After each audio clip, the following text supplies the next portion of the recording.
Bismillahirrahmanirrahim. Ketika syariat Allah SWT ditinggalkan, salah menjadi benar, benar menjadi salah. Ketika syariat mulai ditinggalkan, maka kerusakan, kezaliman, dan kemaksiatan akan berkembang biak. Termasuk bullying ini, jadi gampang menduplikasi diri. Kayak bakteri atau virus aja ya. Itulah pentingnya kita harus menjadi individu yang bertakwa, sob. Tingkah laku orang yang bertakwa itu pasti mencerminkan perilaku mulia dan selalu berusaha menghindari hal-hal yang menjadikan Allah murka. Jadi, yang bertakwa gak bakalan jadi pelaku bullying. Gimana caranya nih jadi orang yang bertakwa? Ya belajar dulu lah, sob. Cari guru yang bisa mengajarkan Islam secara kasar, biar takwanya gak setengah-setengah. Terus, jangan lupa cari kawan di komunitas yang taat syariah ya. Biar kalau kita lagi lemah atau lupa, ada teman kita nih yang mengingatkan. Coba deh, sobat muslimah join sama komunitas atau kelompok dakwah Islam ideologis. Di kelompok tersebut, banyak teman-teman salihah yang siap membina kita dengan Islam. Ntar belajarnya harus rutin ya, sob. Jangan putus nyambung kalau jaringan internet. Yang istiqomah ya. Selain itu nih, kita tuh juga mesti peka dan peduli terhadap sesama. Kita nggak boleh tutup mata dari semua kasus bullying ini. Untuk menyelesaikan masalah bullying ini, butuh kerjasama dengan berbagai elemen di masyarakat. Ini nih yang disebut kontrol sosial dan aktivitas amar ma'ruf nahi munkar. Aktivitas ini nggak boleh ditinggalkan ya, sob. Dengan amar ma'ruf nahi munkar, suasana ketakwaan bisa terjaga. Dan yang paling penting, negara juga harus berperan untuk menghapuskan bullying hingga tuntas.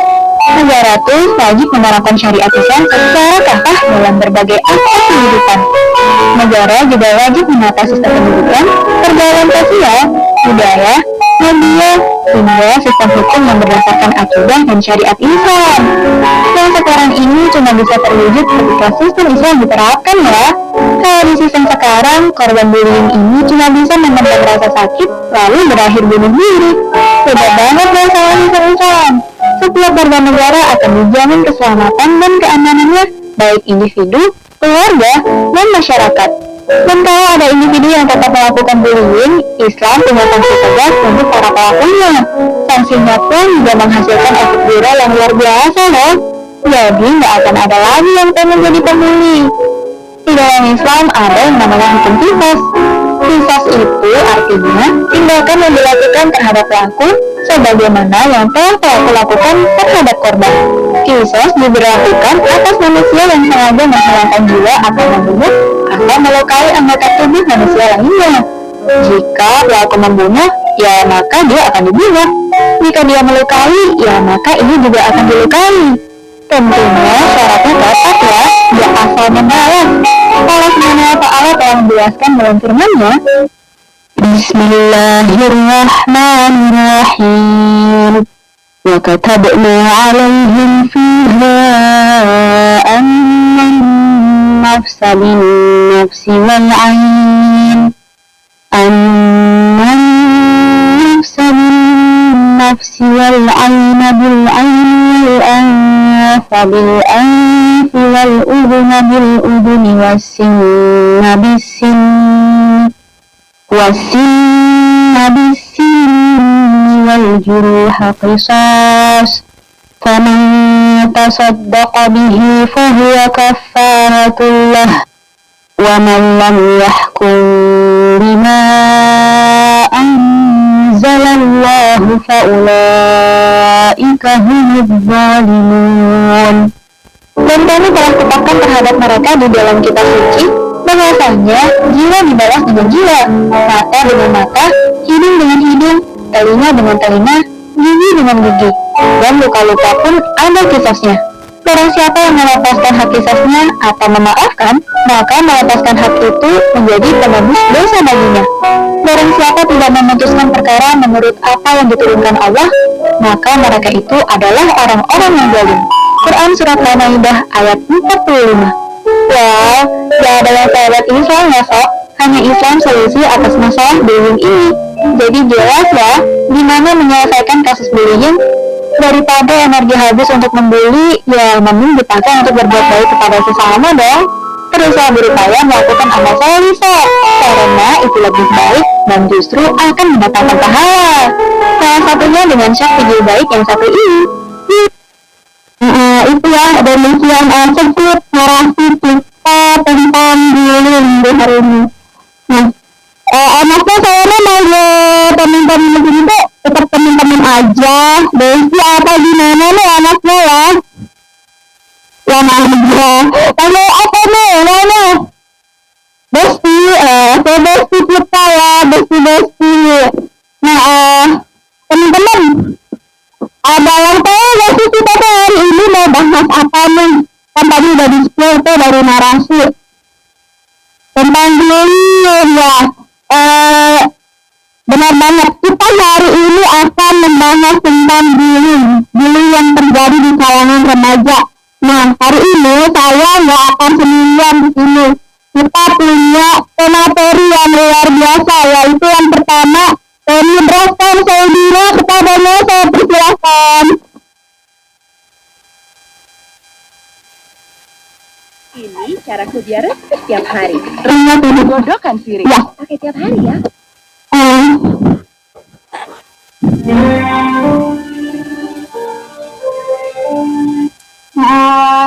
Pemateri kita yang pertama ini namanya Tony Braston Saudina. Lahir di Serang 13 November 1997. Aktivitas beliau adalah guru BK dan seorang MUA. Beliau juga tinggal di perumahan Cikande Tunai. Kasih tepuk tangannya dong buat pemateri pertama kita ini. Masya Allah ya, keren banget ya pemateri kita yang pertama. Masih ada lagi nih pemateri kita yang kedua yang gak kalah keren dan gak kalah kece-nya, yaitu ini kepadanya kami persilahkan.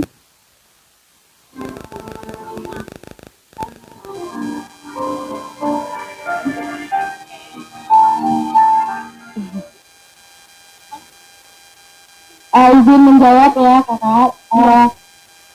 Bullying yang sering banget kita lihat itu bullying secara verbal atau secara omongan ya di lingkungan sekolah. Kayak misalnya menyebutkan kekurangan dari orang tersebut secara halus atau emang sarkas. Terus juga saya pernah lihat teman-teman saya dibully secara verbal atau emang terangan si pelaku melakukan kekerasan kepada korban. Ini udah secara fisik ya kekerasan, ini parah banget ya bullying yang kayak gini, bahkan mungkin ada yang bisa menyebabkan sampai si korban bullying ini meninggal dunia, dan di situ benar terjadi di Indonesia ya. Ini pakai teman-teman kalau ngeliat bullying kayak gitu nih, ngeliat tuh temannya dibully kayak gitu, terus apa sih yang teman-teman lakuin kalau ngeliat kayak gitu tuh? Malah coba jangan terayakan dan jawabnya, ayo siapa yang mau jawab nih, ayo gantian. Mungkin dari yang sebelah kanan saya ada yang mau jawab. Ada juga nih generasi milenial, generasi Gen Z, mungkin udah berpengalaman nih. Silakan. Itu dari SMA 1 Cikande. Mana suaranya SMA 1 Cikande? Cikande ya. Yang lain? Ini di Nur aja. Iya. Nanti kalau ada yang mau bicara. Gimana?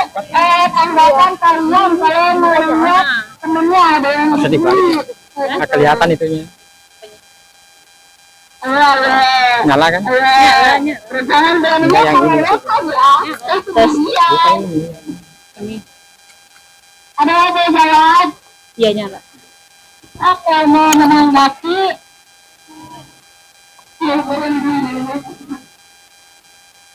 Tangan aja biar nurnya. Apa? Ada yang kenal? Tunggu belakang.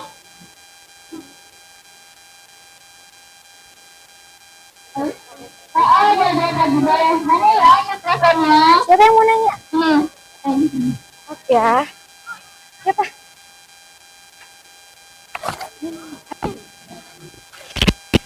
Assalamualaikum warahmatullahi wabarakatuh. Waalaikumsalam warahmatullahi wabarakatuh. Izin menjawab ya Kak. Ya. Kita sebagai yang melihat yang membuli, kita menolong, menasihati dan memberi nasihat kepada yang membuli. Terus, assalamualaikum. Ada lagi teman-teman yang mau nambahin dari yang lain nih. Dari sekolah yang lain ini, dari yang guru-guru ini dari mana? SMP Al-Nizam. Mungkin mau nambahin temennya dari bawah Firdaus. Masih baru ini, kuliah ada masih SMP. Yang di belakang mau nambahin. Ada itu sudah juga yang udah punya pengalaman sama kasusnya. Gimana nih? Tanggapannya kakak-kakak di sini. Kakak-kakak di sini ya. Adik aku ada dengar. Siapa yang menambahkan? Ayo masa sama ada gemes yang di sebelah kiri. Ada yang malu-malu. Itu yang di tengah. Saya menambahin. Saya harusnya gini lah kalau ngeliat bullying. Kita cegah, kita nasihatin, nggak boleh ngelakuin gini gitu, nggak boleh. Mungkin ada yang diam aja kayaknya kalau mau bully ya. Iya kan, beda ya. Jangan lagi nih, jangan sih. Apa tadi Pak?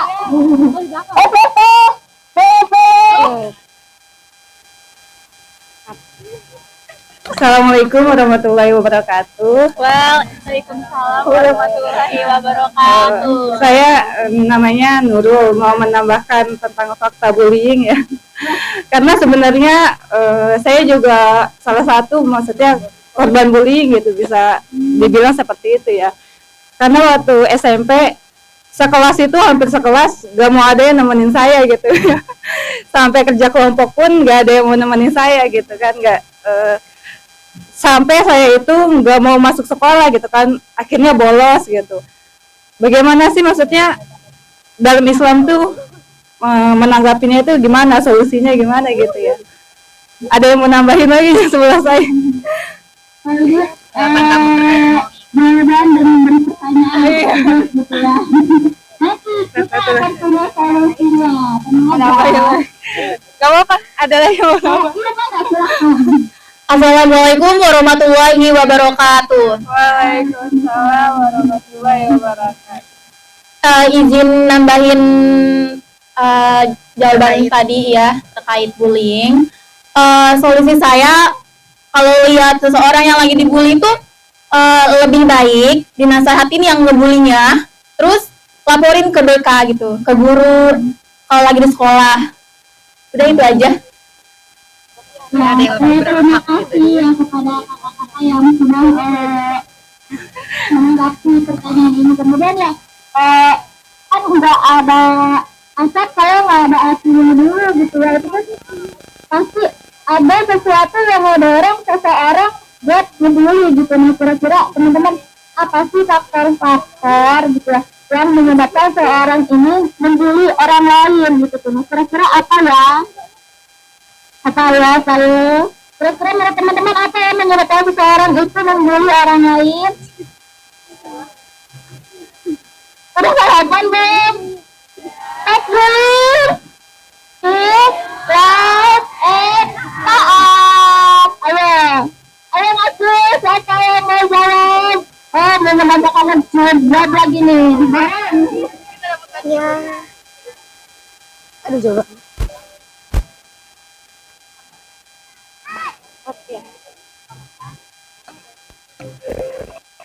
Izin ya Kak. Ya, izinkan. Apa tadi pertanyaannya? Yang menyebabkan seseorang ini membuli orang lain gitu. Dengki, iri, nggak suka kalau ngelihat temennya bahagia, atau kayak punya circle nih, misalkan temennya ngerebut circle-nya, terus yang direbutnya ngebully kayak gitu. Ini rebutan temen ya. Ada lagi ya, boleh.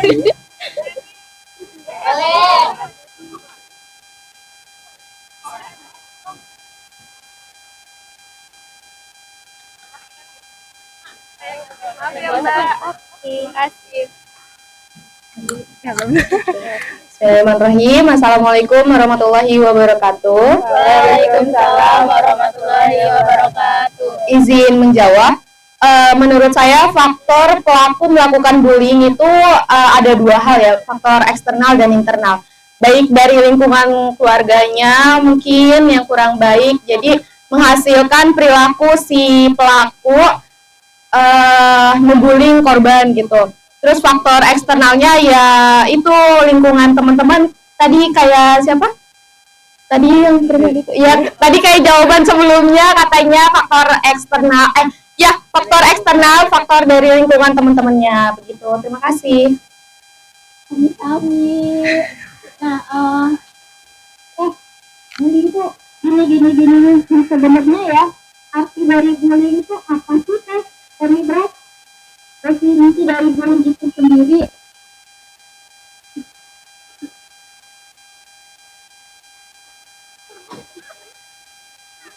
Udah. Ini jalan-jalan.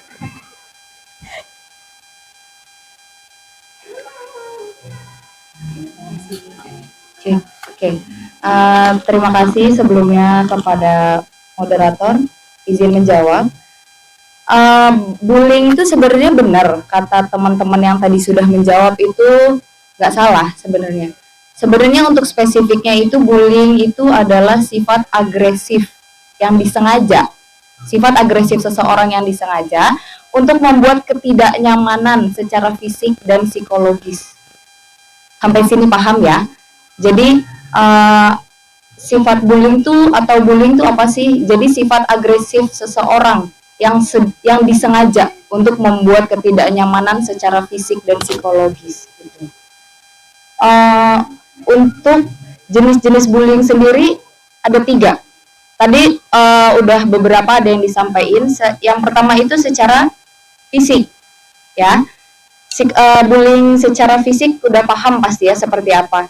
Yang seperti memukul, mendorong, pokoknya yang dilakukan secara fisik. Yang kedua ada bullying secara verbal. Verbal itu seperti omongan, jelek-jelekin, terus diolok-olok, itu masuk secara verbal. Dan yang ketiga ada bullying secara psikologis. Bullying secara psikologis itu seperti apa sih? Seperti mengintimidasi, mendiskriminasi, dikucilkan, itu secara psikologis. Bahkan tadi yang Teh Nurul tadi bilang, yang nggak ada yang mau temenan sama Teh Nurul, itu masuknya bullying secara apa? Secara psikologis. Karena merasa dikucilkan ataupun diintimidasi atau didiskriminasi kayak gitu. Seperti itu. Ya. Untuk faktor ya. Oke.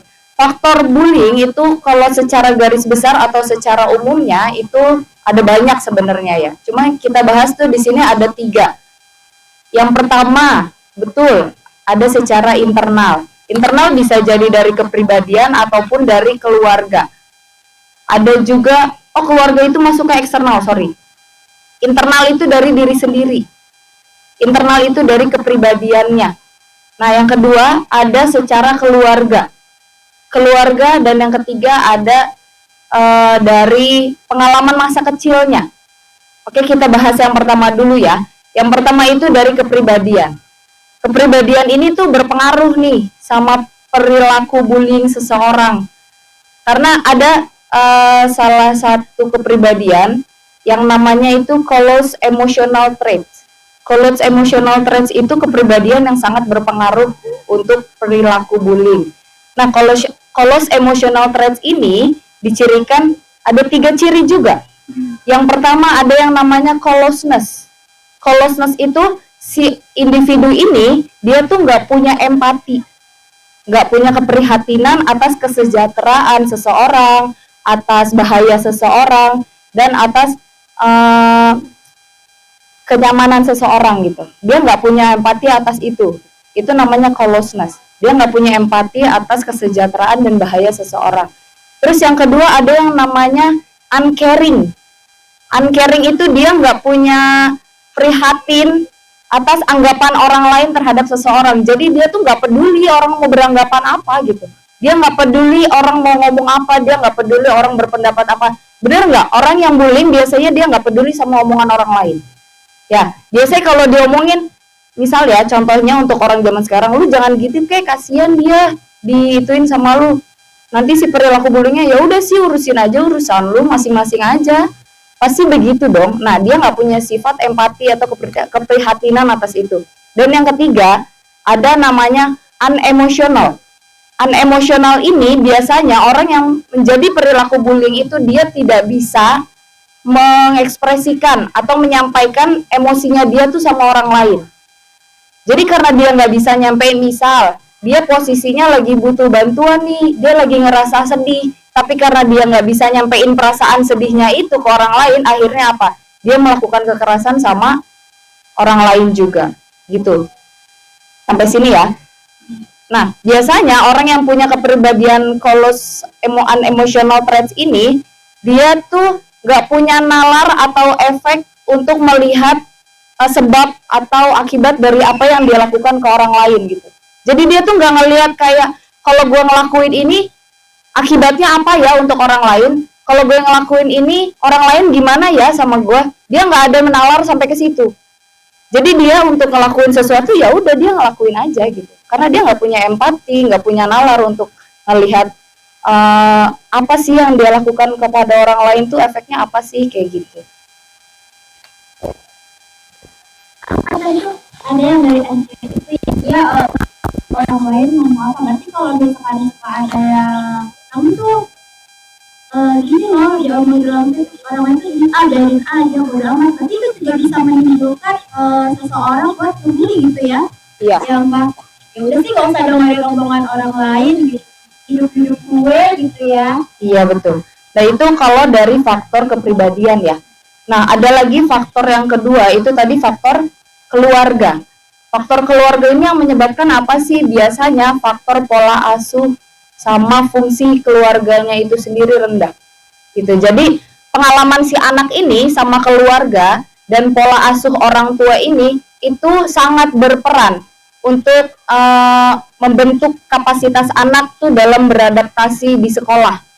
Nah, itu juga bisa berpengaruh dalam kondisi anak untuk melakukan hubungan dengan teman sebayanya ataupun teman sosialnya gitu. Jadi faktor keluarga ini sangat berpengaruh banget, apalagi pola asuh orang tua. Misal ini nyambung sama faktor yang ketiga, yaitu pengalaman masa kecil. Biasanya kalau orang yang memiliki pengalaman masa kecil kurang enak gitu, apalagi dengan faktor kekerasan ya. Biasanya kan ada orang yang anak yang masih kecil aja dia udah dapat kekerasan dari orang tua. Nah, itu sangat beresiko nanti masa remaja mereka melakukan hal yang sama seperti orang tuanya. Karena apa? Anak itu adalah peniru yang unggul. Pernah dengar nggak?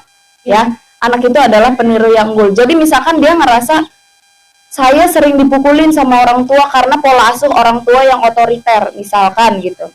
Saya nggak mau ngerasain sendirian. Akhirnya apa? Dia ngelakuin sama orang lain, kayak gitu ya.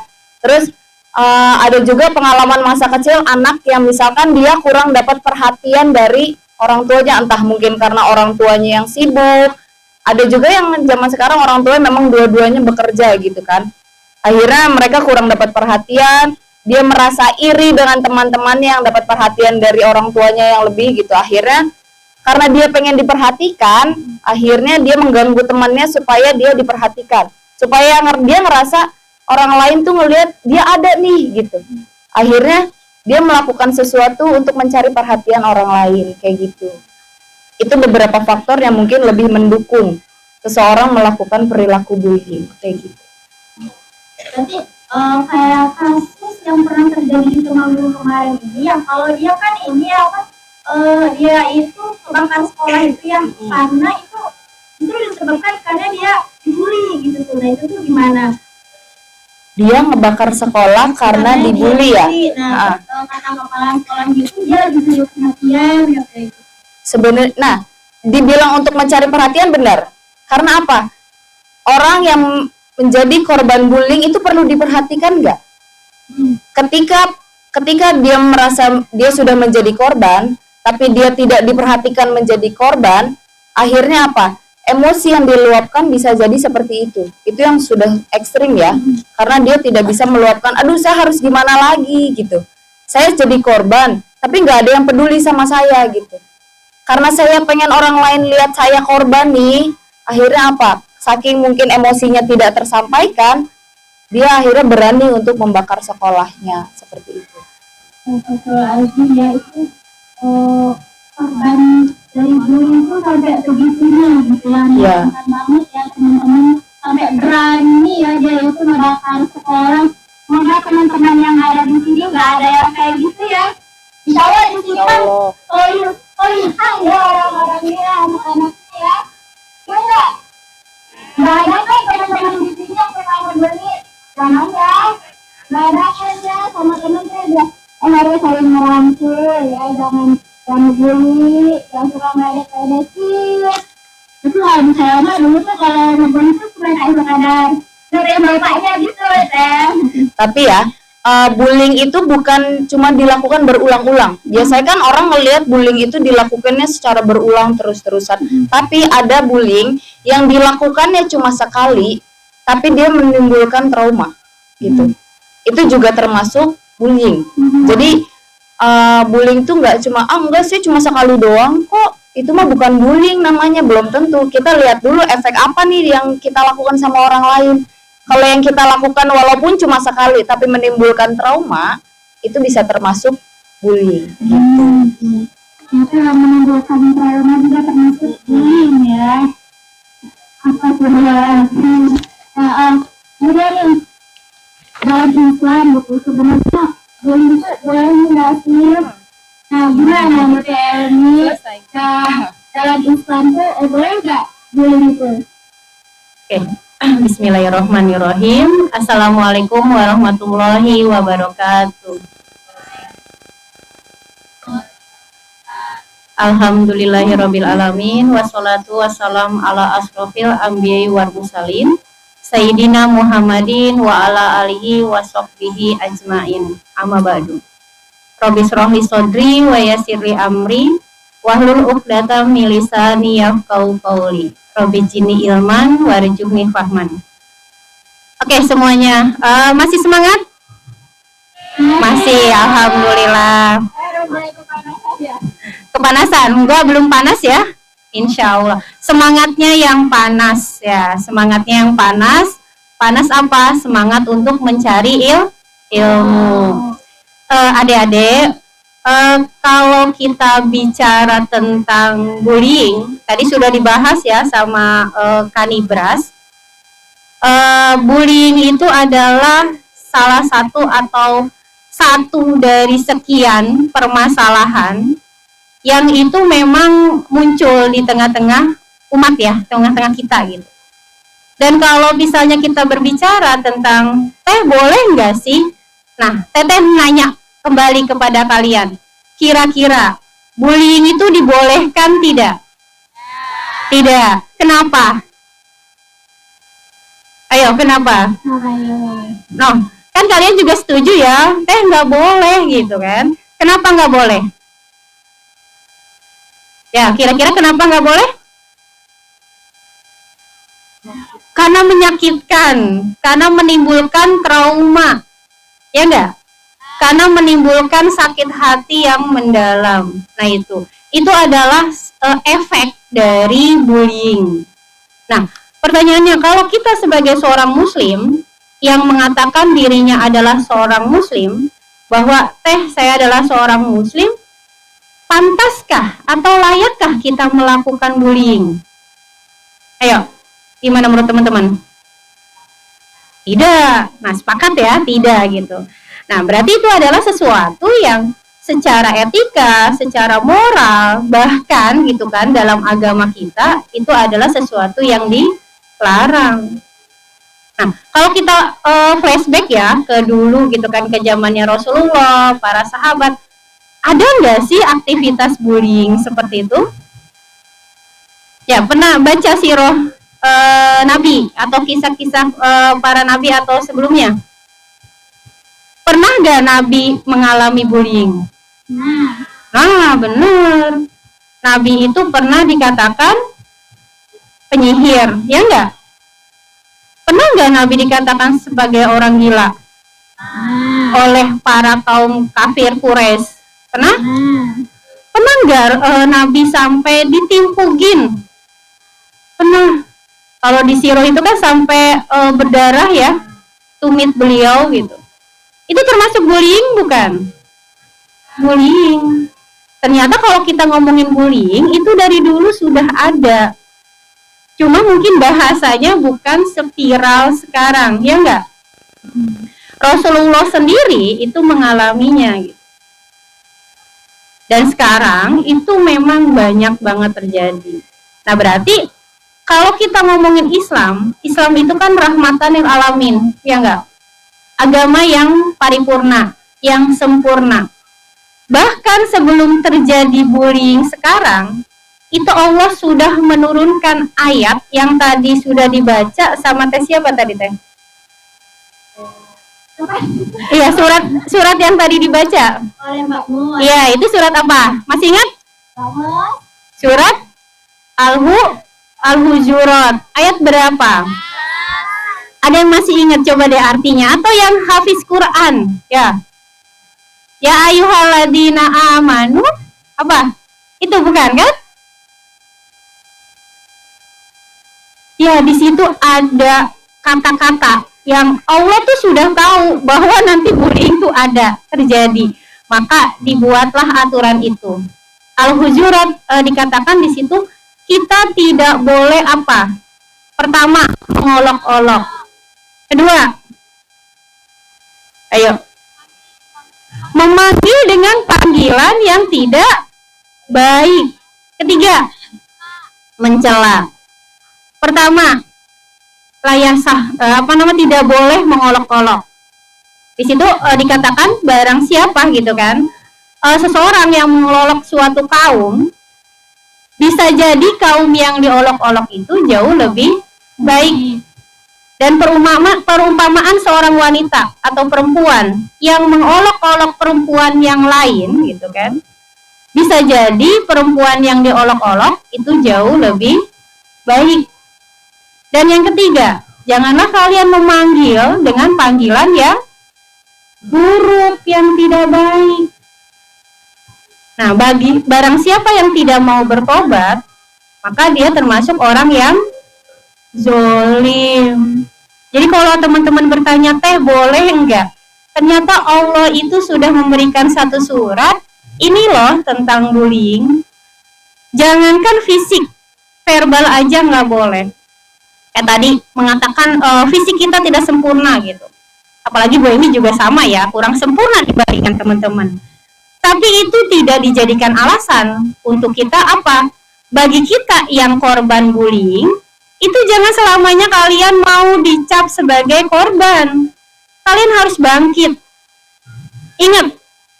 Ingatnya gini, kalau Bu Emi itu selalu motivasi untuk diri sendiri, tidak ada satu manusia pun yang hina. Allah menciptakan manusia itu dengan sebaik-baiknya ciptaan. Ya enggak? Di Atin itu dikatakan demikian kan? Maka apapun kalian, apapun kondisi teman-teman, siapapun kalian itu adalah sebaik-baiknya ciptaan yang Allah ciptakan. Nah, itu adalah motivasi. Sehingga apa? Tadi siapa yang jadi pernah korban bullying? Jangan sampai kalian, ada ya? Teh siapa? Teh Nurul? Bukan. Teh Nurul, bangkit. Jangan kalian tuh bangga dicap sebagai korban. Jangan. Kalian harus bangkit karena kalian adalah orang yang terbaik. Kemudian bagi pembuli, jangan kalian sombong gitu kan. Karena setiap apa yang kalian lakukan itu belum tentu baik untuk kalian. Ingat lagi di Al-Hujurat tadi, barang siapa yang mengolok-olok, nah baik itu temannya, ibunya atau gurunya diolok-olok, siapa tahu yang diolok-olok itu jauh lebih baik daripada kalian. Makanya jangan bangga juga, saya adalah pembuli. Nah, itu juga jangan bangga. Dan bagi yang korban, jangan bangga kalian dicap sebagai bullying, bangkit. Karena dalam Islam itu tidak ada pembuli dan tidak ada juga korban pembuli harusnya gitu. Ya, ini sedikit mungkin tambahan. Jadi di pembuli itu ya Teh ya, kalau yang ya itu kan ada 3 orang atau 3 subjek yang berperan ya. Pembuli, korban bullying, dan yang ketiga adalah penonton. Awas jangan sampai kalian ngomong, Teh saya mah nggak ngebully, saya juga bukan korban pembuli, alhamdulillah. Tapi kalian adalah yang ketiga, yaitu penonton ini jangan salah. Dia juga bisa orang yang berperan dalam membentuk karakter pembuli. Yes, itu tuh. Nah, itu tuh kan ngompor-ngomporin, bahasa kalian tuh ngompor-ngomporin. Si A pembulinya, tapi B, C, D, E, F dia adalah tim suksesnya. Nah, ini hati-hati. Ternyata nggak cuma pilpres aja yang punya tim sukses. Iya, benar Teh. Makanya teman-teman tadi ada yang mengatakan kalau gimana Teh kalau kita melihat bullying, maka tadi diingatkan. Nah, bagus. Berarti kalian bukan penonton yang menikmati adanya bullying. Nah, itu ya. Jadi kalau kita bicara bullying dalam Islam, itu adalah sesuatu yang memang tidak ada dalam Islam dan tidak dibolehkan. Karena Allah sendiri dan Rasulnya menyuruh kita itu berbuat yang baik, yang ahsan. Al-muslimu gitu kan, seorang muslim sejati itu adalah dia yang menyelamatkan muslim yang lain gitu kan. Dari apa? Milisanihi, dari lisannya, dan juga dari yadihi, tangannya. Nah, itu salah satu hadis riwayat Bukhari ya gitu. Jadi muslim sejati adalah muslim yang memberikan kebaikan, keselamatan bagi muslim yang lain. Jadi jangan kalian berkata, oh saya sudah menjadi muslim yang baik, yang soleh, yang tahajudnya enggak hilang gitu kan. Yang puasa Senin Kemisnya saya juga aktif Bu, tapi ucapan kalian menyakiti temannya, maka kalian bukanlah muslim sejati ya. Jadi jangan sampai wah aku nih rajin ibadah nih gitu kan, tapi kalau ngomong lu bahasa maaf ya bego lah, pakai bahasa hewan lah, pakai nyinggung orang tua lah, nah semua itu adalah panggilan yang buruk, nauzubillah, jangan sampai. Makanya lisan kalian, tangan kalian itu harus dijaga. Ya itu mungkin sedikit dari saya ya. Silahkan Teh. Kan kita tuh boleh memanggil seorang dengan panggilan yang buruk. Tapi kayaknya sekarang tuh banyak kan gitu ya, panggil temannya dengan kata-kata yang kasar juga kayak udah biasa aja gitu. Temannya nggak ngerasa dibully, itu gimana ya? Temannya dipanggil maaf ya, bego gitu, ada anjing gitu tuh ya, maaf ini Pak ya. Nah, itu tuh tapi temannya yang biasa aja gitu, apakah itu tuh termasuknya ngebully apa gimana nih? Karena mungkin itu diakibatkan dari pembiasaan atau kebiasaan suatu lingkungan ya Teh Sanifah gitu. Kalau dalam Islam ya jelas, setiap panggilan yang buruk, panggilan yang buruk tuh seperti apa? Ketika seseorang merasa tidak suka dipanggil dengan demikian, itu adalah suatu panggilan yang buruk. Misalnya tadi bego gitu kan.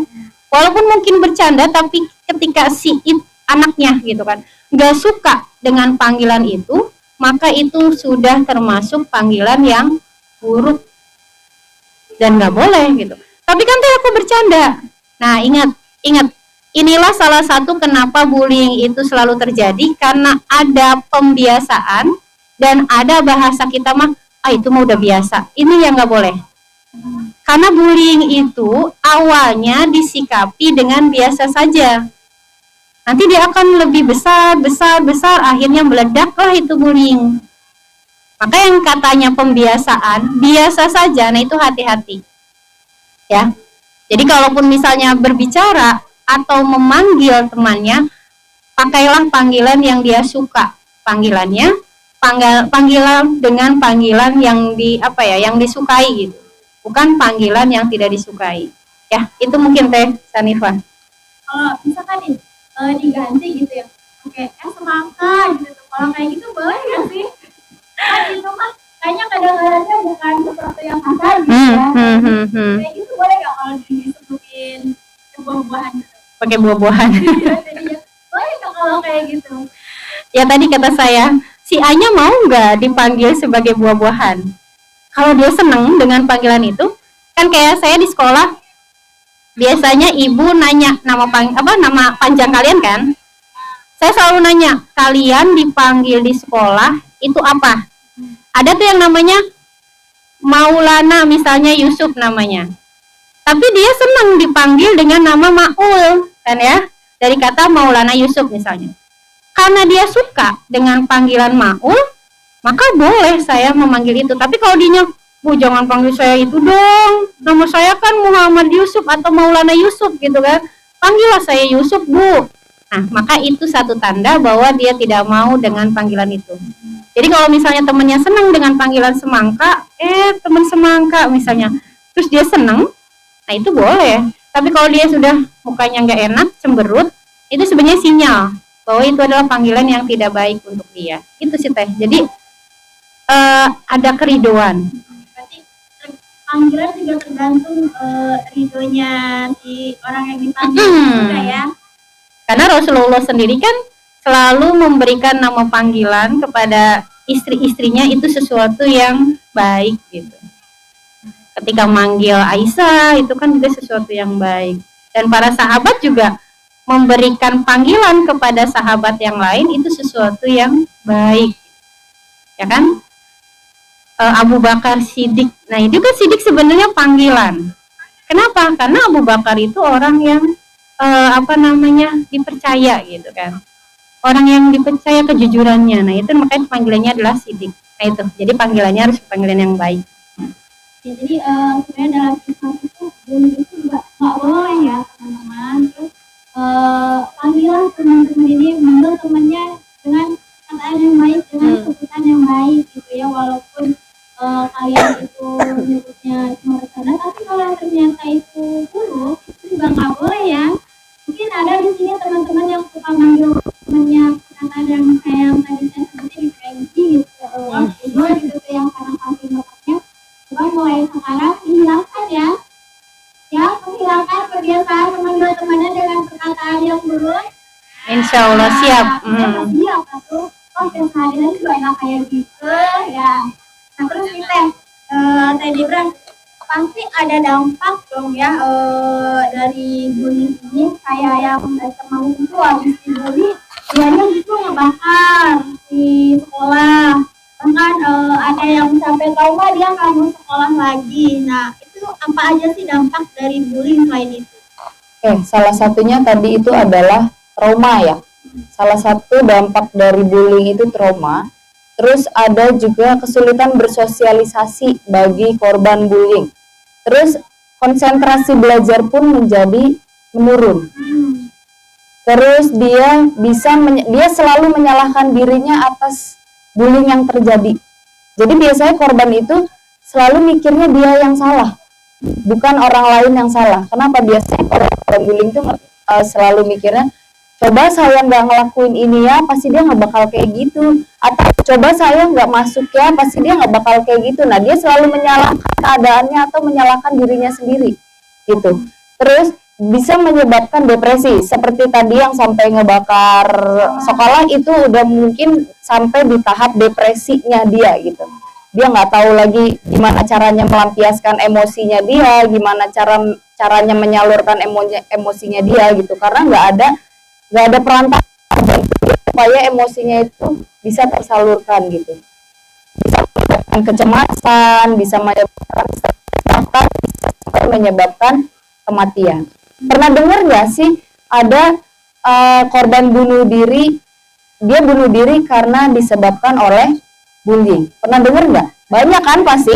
Nah, itu udah di tahap yang mungkin udah paling maksimal kali ya, karena dia udah nggak tahu lagi ngapain, akhirnya dia membunuh dirinya sendiri gitu.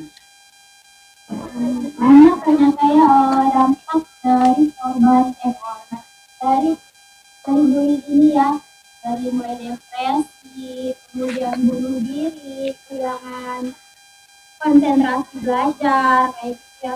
Ternyata banyak banget nih. Terus ya Teh, kenapa ya makin itu bullying itu makin banyak? Kenapa orang-orang makin banyak banget semua membuli orang lain? Apakah mereka tuh punya kebahagiaan sendiri gitu ya selama bully itu? Seperti faktor yang tadi saya bilang yang pertama, faktor kepribadian itu ada yang namanya uncaring. Dia nggak peduli, dia nggak mau dengar apapun tentang pendapat orang lain, bahkan dia nggak mau tahu apapun yang dia lakukan terhadap orang lain. Dia nggak peduli tanggapan orang lain. Pokoknya kalau dia ngerasa enggak, saya cuma bercanda kok gitu, tapi kan dia nggak tahu yang dia lakukan terhadap orang lain seperti apa, dia nggak peduli gitu.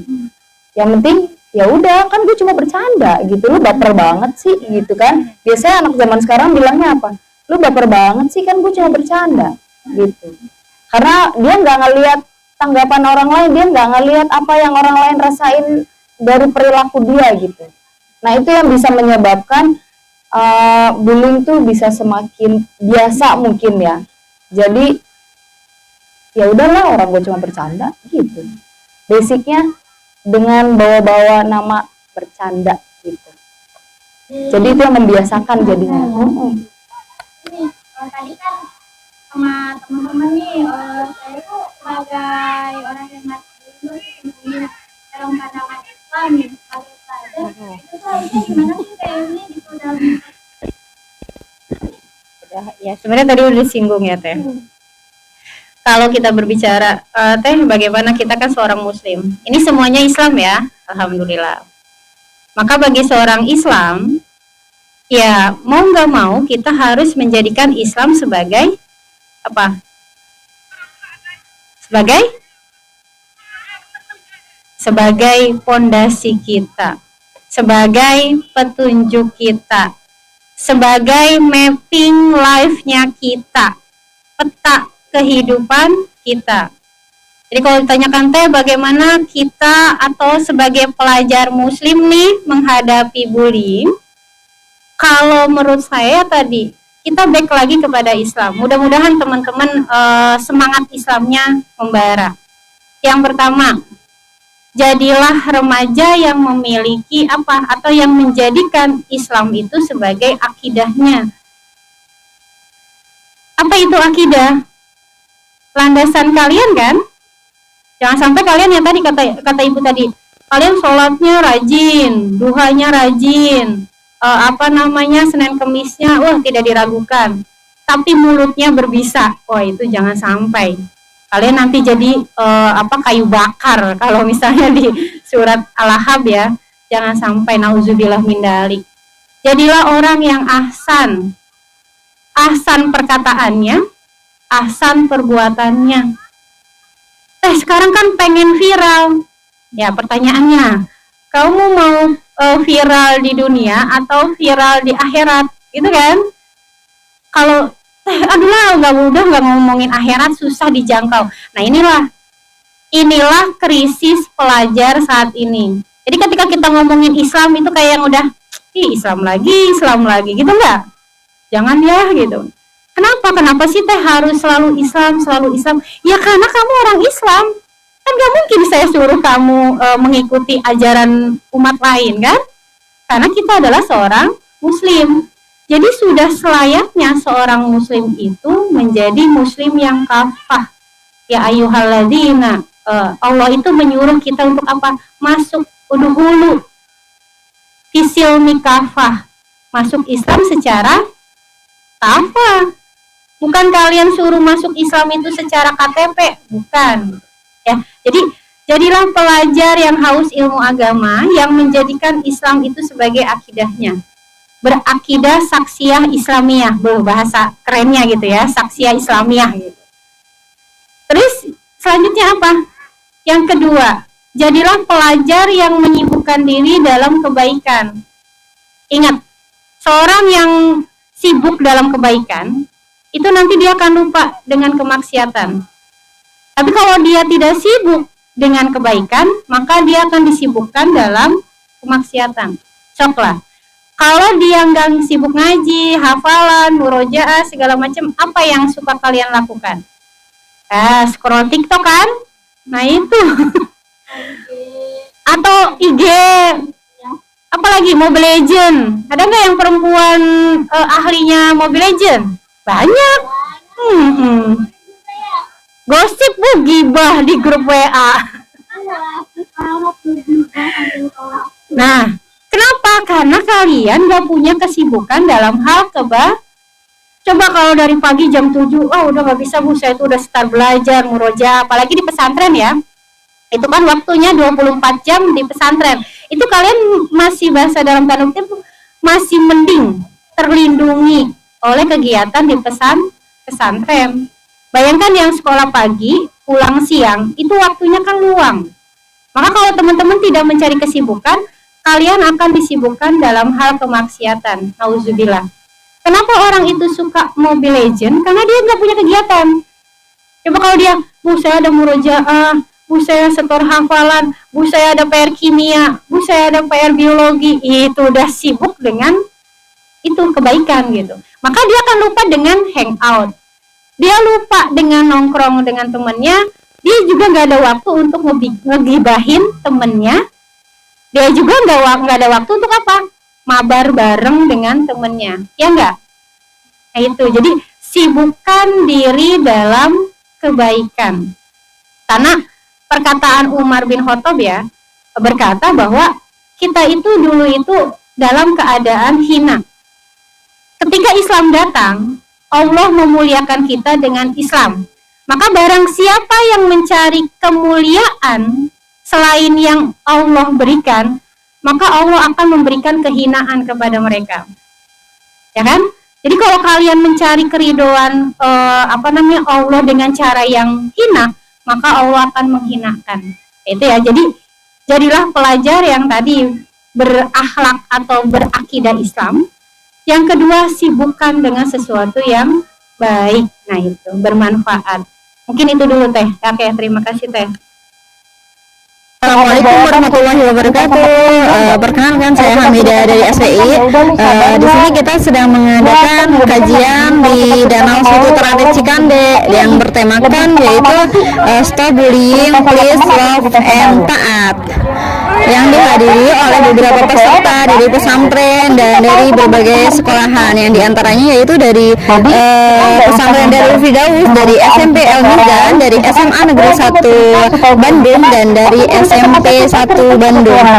Mari kita simak keseruan acaranya. Benar kita yang cerita, tapi karena kita ngerasa Di satu sisi aktivitas yang dilakukan anak tersebut memang salah ya teman-teman ya. Tetapi tidak 100% menyalahkan si pelaku juga, karena ada faktor lain yang memicu ya Teh. Faktor pemicunya apa? Ya tadi kata saya, karena tersebut awalnya hanya membiasakan aja, artinya membuat menjadikan aktivitas bullying itu sesuatu yang biasa. Bahkan ini teman-teman kalau di sekolah, ketika guru, saya gitu ya sebagai guru, itu selalu berhati-hati ya tadi, minimal ketika menyebut anak muridnya. Terus selalu saya nanya, kamu panggilan di rumahnya apa? Nanti ibu manggil kamu apa? Nah itu sebenarnya salah satu cara saya supaya apa? Supaya saya tidak salah memanggil anak-anak. Karena kalau misalnya tadi, kok sampai ada sih Teh pendidik yang melakukan bullying? Ingat prinsipnya, bullying itu terjadi dimanapun. Satu, kalian pahami. Jangan berpikir, Teh aku mau di pesantren, pasti nggak ada bullying. Tidak bisa. kemungkinan itu pasti ada. Itu satu. Jadi bullying itu terjadi dimanapun. Yang kedua, bullying itu terjadi pada Nanti aja terakhir wawancara aja. bisa murid sesama murid, bisa juga mungkin ranahnya itu Kalau pengen guru, suaranya doang, auzubillahi bisa Nah, kalau sampai guru melakukan bullying, nah ini yang menurut saya sudah ada aktivitas yang itu parah banget dan harus segera diatasi.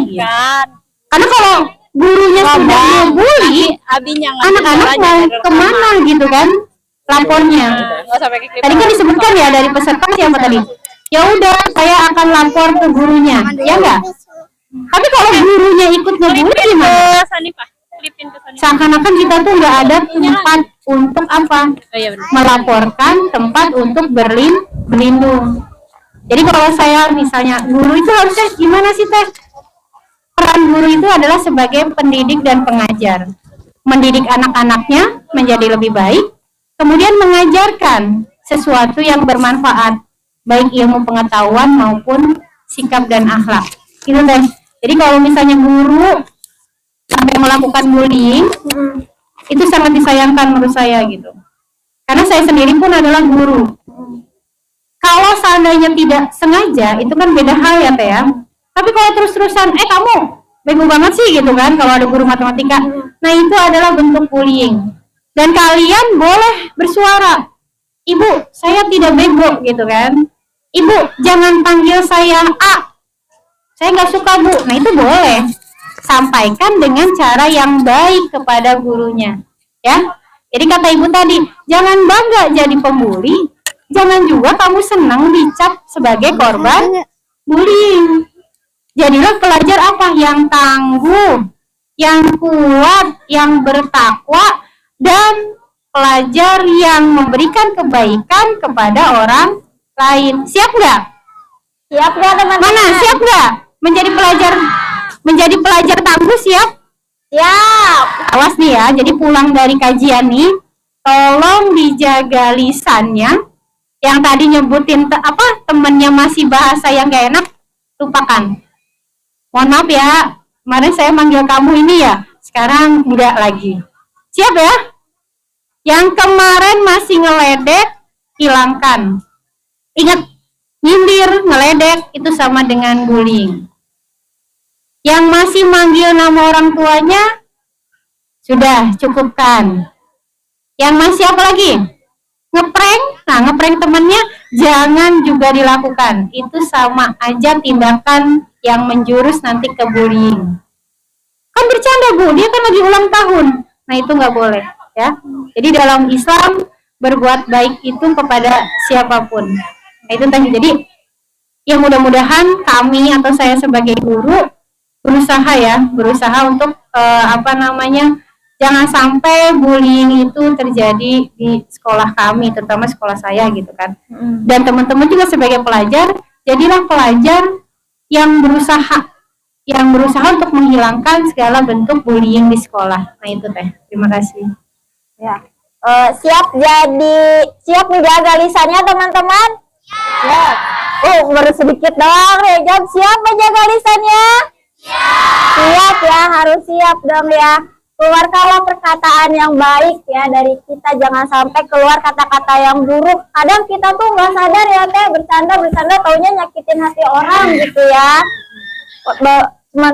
Cuma bercanda taunya teman kita nggak suka itu, dan itu termasuk ngebully gitu ya. Nah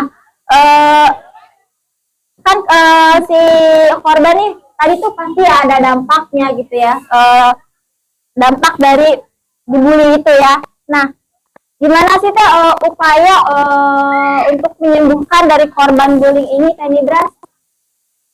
Oke. Untuk menyembuhkan korban bullying dari traumanya itu bisa dilakukan ada 4 cara. Yang pertama itu ada yang namanya proses konseling. Mungkin anak-anak teman-teman di sini yang sekolah ada guru BK-nya mungkin menyediakan yang namanya konseling untuk tiap muridnya. Itu membantu mengurangi dari tingkat kecemasannya atau stresnya, atau membantu si anak tersebut dalam terbuka, untuk anak tersebut lebih terbuka dan untuk melampiaskan atau mengekspresikan emosinya gitu. Yang pertama konseling, dan yang kedua ini ada yang namanya psikoterapi. Psikoterapi ini ngebantu si anak untuk lebih mengenal, menguraikan, dan mengelola perasaannya. Nah, psikoterapi ini biasanya dilakukan oleh ahli ya, dalam hal psikolog kayak gitu. Terus yang ketiga ada yang namanya cognitive behavioral therapy, atau kita bisa bilang dengan sebutannya terapi perilaku kognitif. Nah, itu biasanya ngebantu si anak dalam menata masalahnya lewat proses mengubah cara berpikir dan berperilaku. Nah, itu juga biasanya dilakukan oleh ahli, yaitu psikolog gitu. Terus yang terakhir ada, kalau misalkan kecemasan, depresi, dan stresnya itu nggak berkurang, atau bahkan masih membuat dia ngerasa nggak nyaman gitu, proses terakhir yang dilakukan adalah pengobatan. Pengobatan itu oleh dokter ya, oleh dokter atau psikiater. Nanti akan diberikan obat, entah itu antidepresan ataupun anti kecemasan dan lain-lain kayak gitu. Di sini ada nggak teman-teman yang pengen banget ngebantu temennya supaya bisa melampiaskan atau mengekspresikan emosi mereka? Entah dari korban bullying ataupun apa. Di sini banyak nggak sih yang pengen ngebantu temennya? Dari empat cara tadi, kita juga bisa loh ngebantu mereka. Caranya, kalau kalian punya teman ataupun seseorang yang mungkin lagi membutuhkan seseorang untuk cerita gitu ya, atau melampiaskan emosi, kita jangan jadi penonton. Tanyalah, kamu kenapa? Sini cerita. Walaupun mungkin dia mungkin saat itu biasanya orang yang mengalami korban bullying dia nggak akan langsung cerita biasanya. Dia akan diem dulu, biasanya dia mungkin menerima, oh saya diginiin, tapi dia nggak mau langsung cerita. Oke, kalau misalkan lu nggak mau cerita sekarang, nanti aja nggak apa-apa. Gitu. Jadi kita jangan cuma jadi penonton.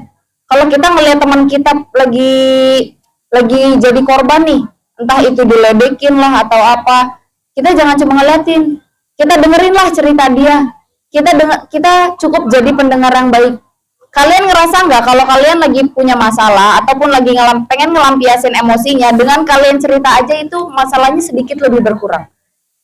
Nah, biasanya dengan kita bisa menjadi pendengar yang baik untuk teman kita aja, itu bisa mengurangi tingkat stres atau tingkat kecemasan atau tingkat depresi sama teman kita. Dengan kayak gitu aja kita udah ngebantu, nggak usah harus ke psikolog mahal. Mahal ya. Jadi cukup, benar, 1 jam aja bisa 500.000 gitu. Makanya dengan kita bisa membantu teman kita jadi pendengar yang baik aja, nggak usah deh sok-sokan jadi yang ngasih solusi, nggak usah. Biasanya orang yang sedang seperti itu, mereka tuh cuma butuh didengerin. Kalaupun kita ngasih solusi, belum tentu kepake. Ya enggak? Karena posisinya dia sama kita beda. Iya. Kita nggak ngerasain apa yang dia rasain. Kalaupun kita ngasih solusi, oh lu harusnya begini. Iya aja pasti dia dengerinnya. Karena belum tentu solusi kita itu bakal kepake sama dia gitu. Jadi kita cukup jadi pendengar yang baik aja, itu udah sangat membantu mereka gitu dalam melampiaskan emosinya. Apalagi untuk pengajar seperti kita ya, itu ada anak-anak yang cerita, Bu saya begini, udah cukup dengerin aja. Nggak usah sok-sokan ngasih solusi, sok-sokan paling tahu. Bukan itu bukan salah juga sih, nggak salah juga sebenarnya gitu. Kecuali kalau emang si anak itu butuh solusi, ini gue harus gimana ya, baru kita boleh ngasih solusi gitu. Misalkan dia juga butuh, dia bingung harus ngapain, dia bingung harus ngelakuin apa supaya masalah dia selesai, berarti kan dia butuh bantuan untuk mencari solusi dari masalahnya gitu. Kalau misalkan dia nggak nanya itu atau nggak minta untuk mencari solusi, ya udah cukup jadi pendengar yang baik untuk dia. Walaupun ya emang tiap hari dia cerita, emang sih kadang bosen gitu ya dengerin, ceritanya itu lagi. Tapi dengan kita menghargai ceritanya dia aja itu sudah cukup banget. Gak usah deh posisi orang lain, posisi kita sendiri aja.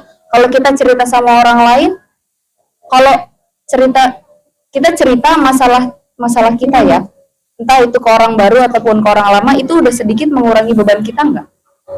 Ya, ngerasa nggak kalian kalau curhat sama temennya atau bestinya gitu ngerasa lebih plong nggak? Nah, itu salah satu cara untuk mengurangi tingkat depresi pada entah korban bullying ataupun yang lainnya kayak gitu. Jadi cara paling mudahnya itu jadilah teman curhat gitu ya. Suka di sini ada yang suka dicurhatin sama teman-temannya? Biasanya suka cerita apa teman-teman ya? Rahasia ya. Biasanya juga ada loh temen yang misalkan kita lagi dengerin ceritanya, dia malah jadi tuker nasib. Ya, kita cerita nih. Ih, gue mau cerita dong, gue begini-begini. Ih, sama, gue juga begini-begini gitu lah. Kenapa jadi tuker nasib gitu kan? Gue pengen didengerin kan gitu ya. Jangan malah jadi tuker nasib. Maksudnya gitu, dengerin dulu aja temen yang ngomong apa gitu. Jangan sama temennya belum selesai ngomong kita udah tuker nasib duluan. Nih siapa nih yang paling menderita gitu? Kan kayak gitu ya. Saling menambahkan beban. Iya makanya. Saling menambahkan malah masalah. ada beban jadinya. Kuat-kuat beban gitu ya. Iya. Nanti, siap ya jadi teman curhat? Siap. Ini orang saya aja masalahnya banyak. Jangan gitu lagi ya. Terus berarti saya lupa nih tadi mau ngomong apa. Tapi kalau misalkan kalian ngerasa nggak nyaman lah cerita sama orang lain, takut bocor. Biasa kan namanya manusia ya, kadang ada aja kelepasan ngomong gitu. Si itu juga cerita katanya gitu kan nggak? Daripada kita takutnya seperti itu, lebih nyaman ceritanya sama siapa? Sama Allah Sama ya. Allah gitu. Kalaupun emang kita cerita sama Allah, nggak langsung ada jawaban kayak kita cerita sama temen, ya nggak? Kalau kita cerita sama temen kan ya udah lu sabar ya. Ya ntar juga besok nggak begini. Kalau kita cerita sama Allah, ya Allah begini-begini. Tapi lebih tenang mana sih? Cerita sama temen atau cerita sama Allah? Walaupun kita nggak langsung dapat jawaban kan, gitu. Tapi kita tahu kemana kita harus cerita, gitu. Jadi kita nggak usah ngumbar penderitaan kita ke orang lain. Misalkan, oke lah gue mau cerita supaya gue lebih tenang. Oke cerita sama satu, cerita juga ke yang lain. Jadi cerita sama yang lain tuh bukan pendengar kita yang cerita, tapi karena kita ngerasa kita cerita sama yang lain tenang, akhirnya kita ceritanya bukan cuma sama satu orang gitu, karena pengen diperhatiin juga gitu jadinya. Ih gue nih lagi menderita, cerita sama satu, terus cerita lagi sama yang lain supaya dapat perhatian gitu. Jangan gitu juga ya gitu. Maksudnya kalaupun kalian pengen merasa lebih tenang, pengen ngerasa beban kalian sedikit berkurang, boleh cerita. Tapi ceritalah sama orang yang kalian percaya gitu, yang bisa ngebantu kalian, ngebawa kalian jadi lebih baik lagi, bukan malah jadi makin bikin kalian istilah itu jadi lebih jelek gitulah dari sebelumnya gitu. Terus kalau misalkan nih teman-teman kadang suka ada aja nih ya anak-anak remaja atau jangankan anak remaja deh yang seumuran saya aja nih kalau punya masalah gitu tuh.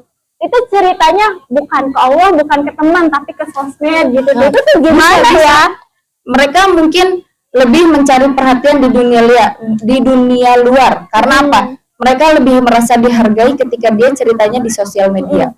Kita cerita nih di sosial media, aduh gila gue pusing banget bla bla bla segala macam. Terus ada yang komen, ih lu kenapa cerita sini? Terus dia cerita di sosmed bla bla. Nah dia ngerasa dihargai ketika di sosial media gitu. Ntar dikit-dikit gue upload lah, gue lagi ngerasa begini. Karena apa? Sosial media tuh responnya lebih baik daripada realita gitu. Akhirnya dia lebih ngerasa nyaman untuk cerita di sosial media kayak gitu. Makanya itu juga nggak boleh ya. Sama aja itu mengumbar aib kita nggak sih? Iya. Kita lagi ngerasa sakit hati sama orang, akhirnya kita ngomongin orang itu, gue sakit hati banget sama dia, sosmed, belum ntar orang nanya, siapa sih? Emang orangnya kenapa malah jadi gibah nggak kayak gitu? Ya kan, nggak baik juga. Kemana-mana ya? Iya, malah jadi kemana-mana gitu. Intinya sih kalau misalkan dia malah cerita di sosmed, bukan karena dia pengen cerita aja lah, curhat gitu. Sebenarnya lebih memilih perhatiannya di sosmed lebih membuat dia merasa dihargai gitu. Atau ada juga orang yang saya cerita di sosmed tapi akunnya fake account kok, atau akun kedua nggak ada yang tahu, ya nggak apa-apa. Ada juga orang yang lebih nyamannya ceritanya di diary, buku buku diary. Biasanya orang-orang zaman dulu kan banyak ceritanya di buku diary kan gitu. Atau itu juga nggak apa-apa, asalkan bisa mengurangi beban. Karena yang lebih tahu diri kita itu siapa? Diri kita sendiri. Diri kita sendiri gitu. Ada di sini yang masih suka curhatnya di Facebook, di WA ada. Banyak kayaknya ya, ini diem-diem aja berarti iya ya? Benar enggak? Coba ya nanti ada temennya, katanya enggak, taunya ini apa-apa di-upload gitu. Nah mulai sekarang siap menghilangkan kebiasaan apa-apa curhat di sosmed. Siap menghilangkannya? Siap? Stop bullying! Iya. Stop bullying! Love and taat. Nah terakhir ya saya ini sanksi nih. Dalam Islam ini ada nggak sih sanksi terhadap bullying? Ya, untuk sanksi gitu kan, setiap kita berpatokannya gini, setiap anak Adam yang melakukan aktivitas itu pasti ada pahala atau dosa, ya kan? Kalian nih melakukan kayak sekarang ikut kajian, itu kan ada bisa jadi pahala, bisa jadi dosa. Nah itu kan sudah di Islam itu apapun yang kalian lakukan, ingat yang pertama itu ya, itu pasti akan diminta pertanggungjawaban. Kalian makan, kalian sholat, kalian gibahin orang, itu akan diminta pertanggungjawaban. Itu sanksi yang sudah semua aktivitas pasti ada gitu kan. Apakah nanti ada pahala atau dosa? Sama tadi bermain medsos ya, adik-adik gitu kan. Medsos itu ibarat kalau pisau itu ada dua mata pisau. Kalau kalian gunakan untuk kebaikan, maka akan jadi pahala jariah gitu. Tapi kalau kalian gunakan untuk sesuatu yang buruk, maka akan jadi apa? Dosa jariah juga. Ya, jadi kalau ngomong sanksi, pasti ada sanksi. Ketika bullyingnya punten, sampai misalnya kan kalau dalam Islam tuh ada yang istilahnya hukum kisos ya gitu kan. Kalau dalam Islam gitu, itu ada hukum kisos. Bagi teman-teman yang sampai bullyingnya mengambil atau mencabut orang lain, ya itu akan sama gitu kan hukumannya gitu. Kalau dalam Islam itu adalah ya tadi dia diberikan hukuman yang setimpal dengan apa yang dia lakukan. Dan perlu dipahami kalau dalam Islam itu masa anak atau remaja itu hanya ada dua aja, balik sama prabalik gitu kan. Jadi sebelum prabalik maka dia tidak ditaklif hukum. Prabalik itu berarti dia belum balik. Nah, adik-adik udah balik belum? Udah kan? Udah balik ya? Nah, kalau udah balik maka adik-adik itu punya hukum yang sama di mata Allah. Kalau misalnya melakukan bullying ya berarti dosa sanksinya. Kalau sampai teman-teman melukai teman yang lain maka berdosa. Beda dengan anak kecil yang masih 2 tahun, 3 tahun. Nah itu.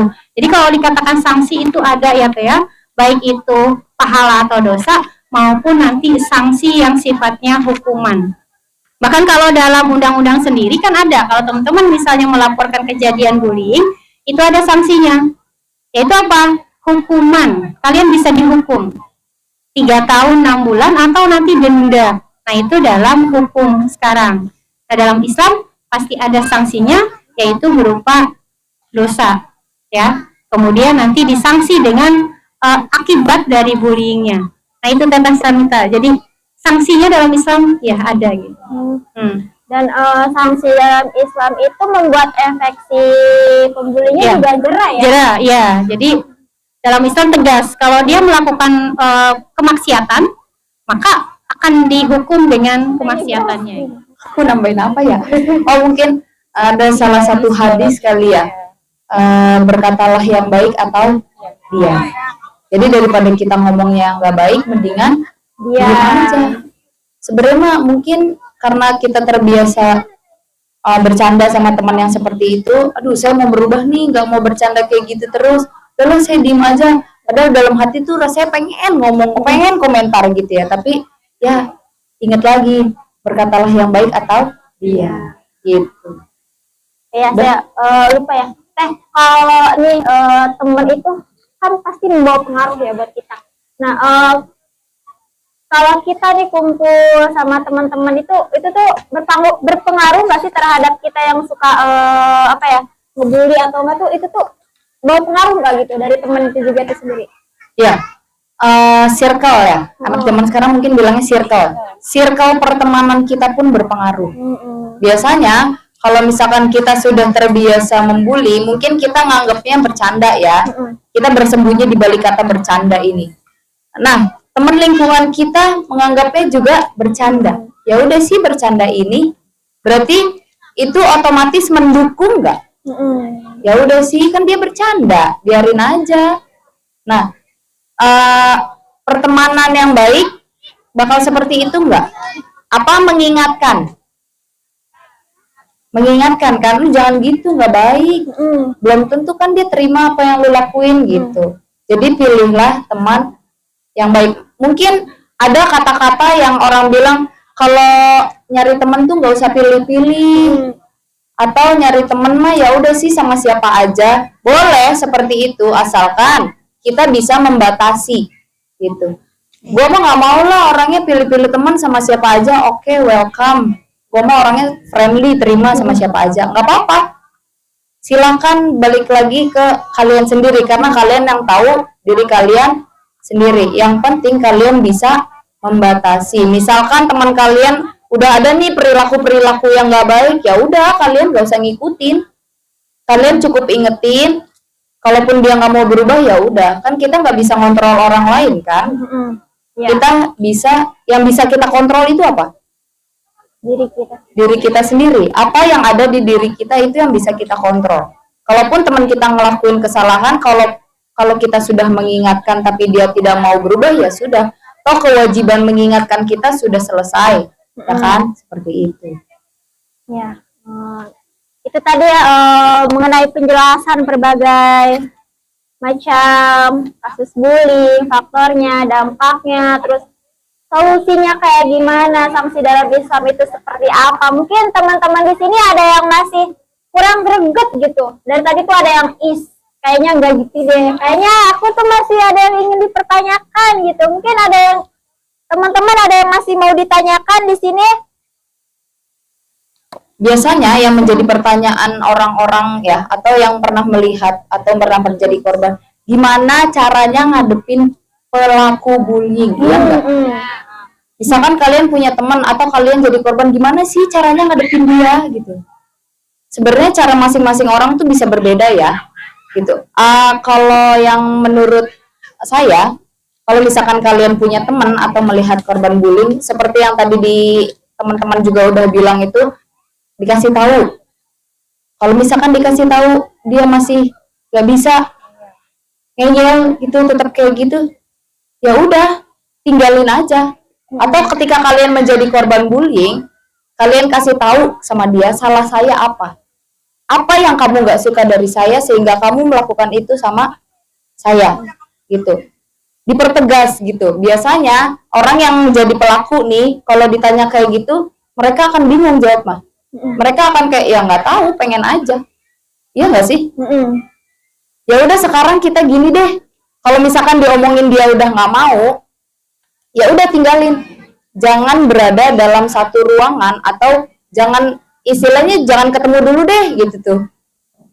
Ya, kayak menghindar dulu. Biasa kan kalau misalkan orang yang kayak gitu kita nggak bisa kontrol kan. Kita nggak bisa minta dia supaya ngelakuin apa yang kita pengen.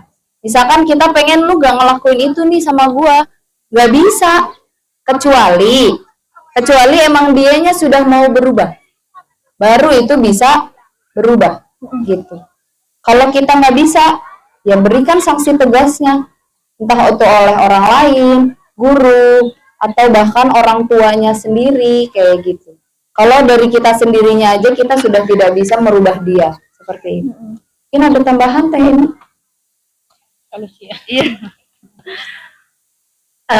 mungkin kalau TM itu lebih ngajak solusi itu kayaknya nggak bisa satu orang dua orang, ya nggak?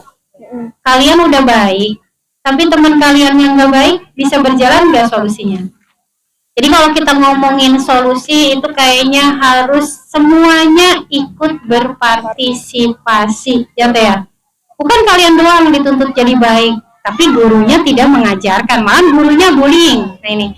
Jadi kalau TM itu gambarnya gini, kita itu kan hidup dalam masyarakat yang luas.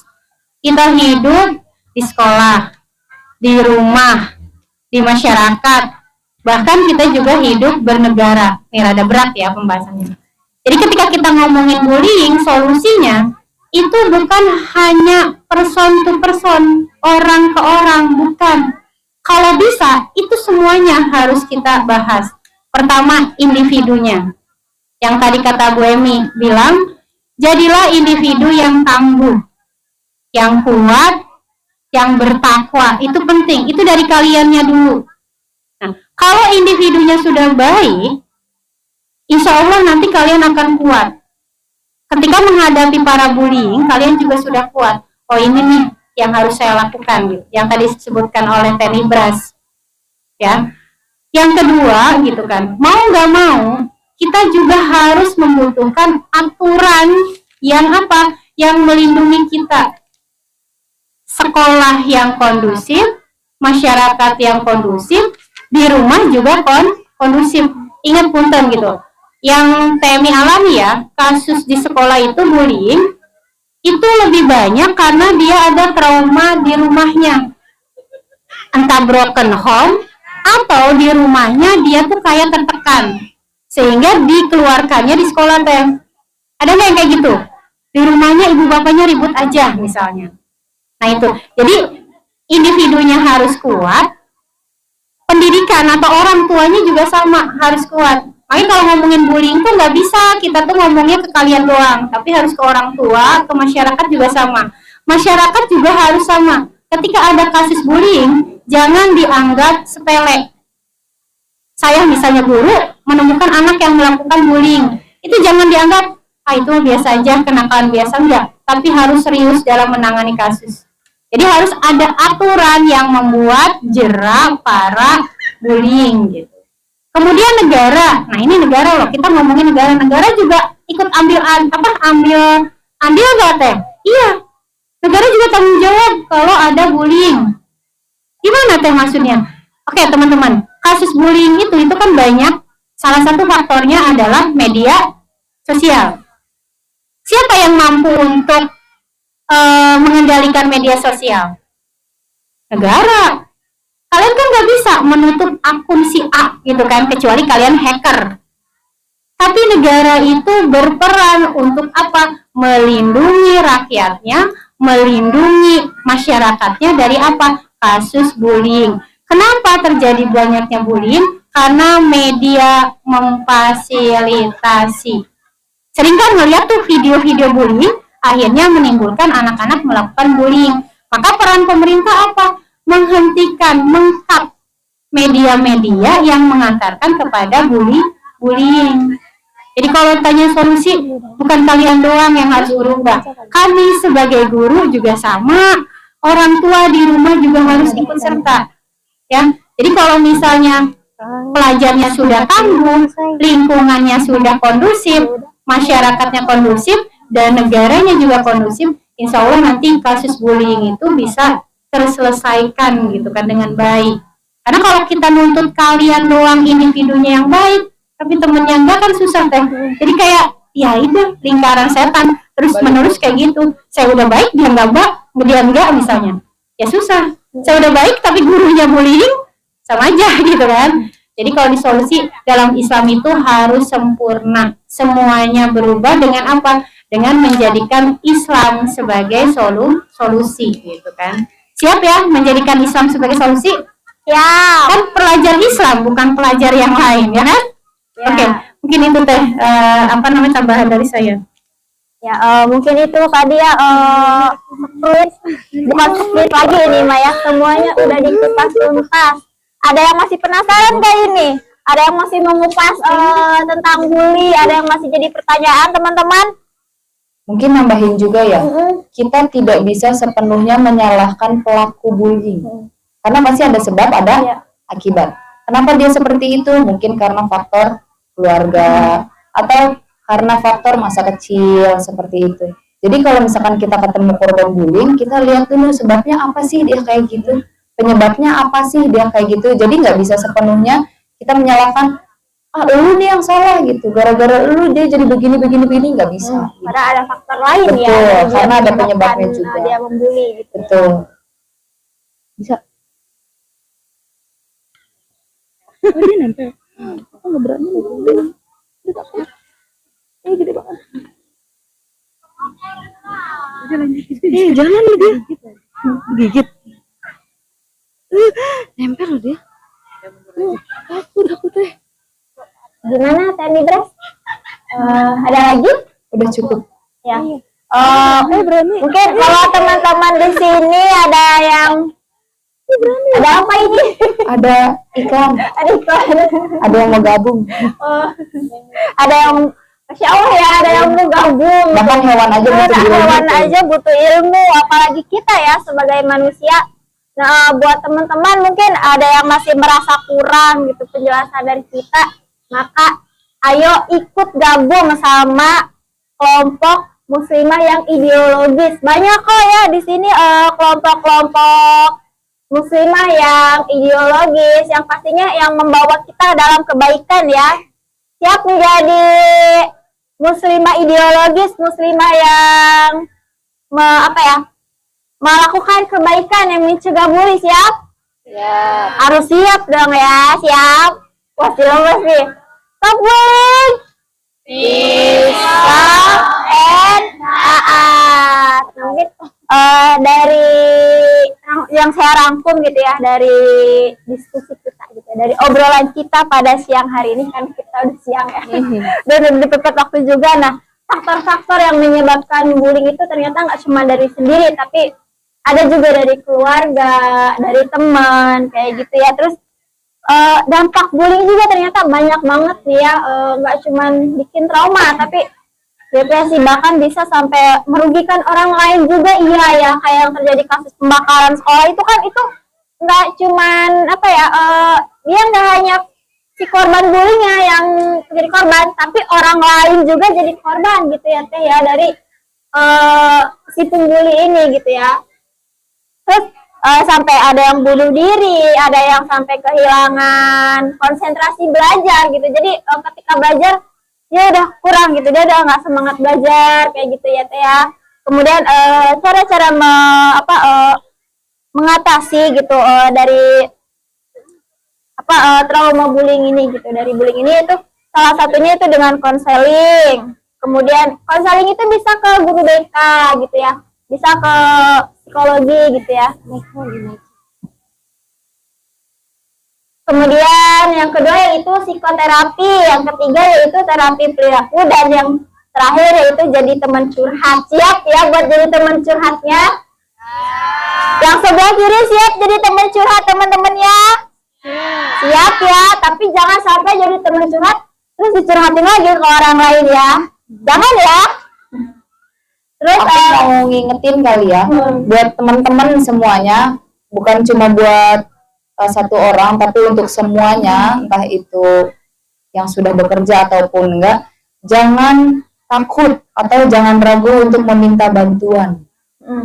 Entah itu dalam hal kayak jadi teman cerita ataupun mengatasi suatu masalah, nggak usah takut, karena itu salah satu cara membantu kalian bisa lebih tenang, bisa lebih menghilangkan sedikit beban kalian gitu. Jadi jangan pernah takut ya.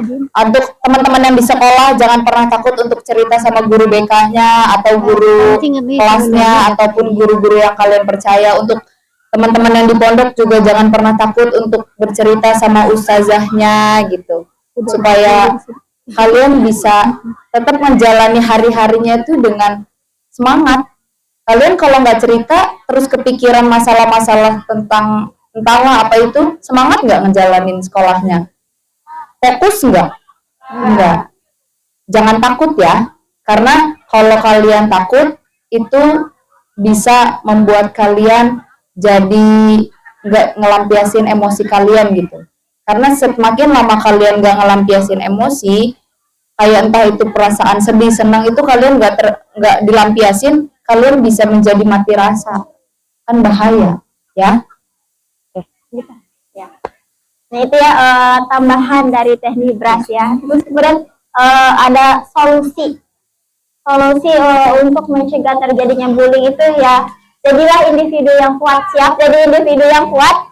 Jadi individu yang tangguh, siap? Siap nggak? Siap ya, harus siap. Kemudian jadilah orang tua. Nah karena kita belum jadi orang tua ya, bekal gitu ya, nanti kita jadi orang tua yang mengasuh anaknya gitu secara apa ya, secara Islam gitu ya, supaya anak-anaknya ini nggak terjerumus gitu ke dalam pergaulan yang bisa menyebabkan dia jadi seorang pembuli kayak gitu ya. Terus adanya aturan gitu, kita harus punya aturan. Apa sih aturannya? Ya kita ikuti aturan Islam ya. Kemudian adanya negara yang melindungi kita supaya nggak terjadi bully. Kemudian solusi yang paling sempurna adalah Islam. Benar nggak teman-teman? Ya, mungkin itu ya diskusi kita siang ini. Mungkin dari teman-teman ada nggak sih yang masih pengen ditanyain? Saya punya satu hadiah. Mungkin dari teman-teman nih ada nggak ya yang mau hadiah? Tapi ada syaratnya. Mungkin ada yang masih mau ditanyain? Benar nih, nggak ada yang mau ditanyain. Mau udahan aja. Ada yang mau nanya. Oh, ada yang mau nanya, mangga. Mau nanya apa? Ya silakan.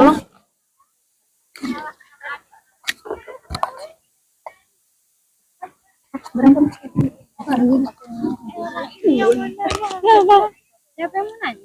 Dia kan. Assalamualaikum warahmatullahi wabarakatuh. Izin bertanya, kalau misalnya nih kita berada Untuk namanya? Oh, ya perkenalkan, nama saya Aprilia. Izin bertanya, kalau misalnya kita berada di lingkungan yang toksik, yang orang-orangnya itu tuh suka bully gitu ya, sebaiknya kita itu tuh menghindari. Misal nih, kan saya di tempat kerja gitu, terus lingkungannya orang-orangnya suka membuli gitu.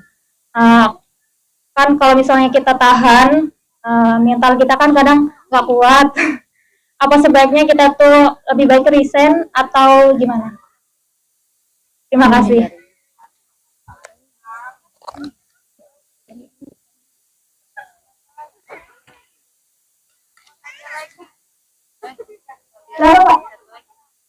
Ya udah, boleh satu lagi ya, terakhir.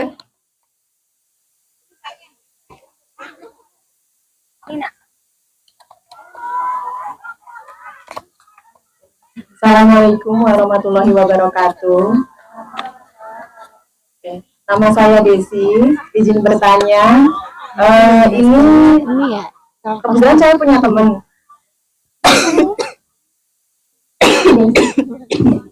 Oke, teman-teman kami di lingkungan di circle kami kan sudah pada menikah. Kemudian ada 2 teman yang belum menikah.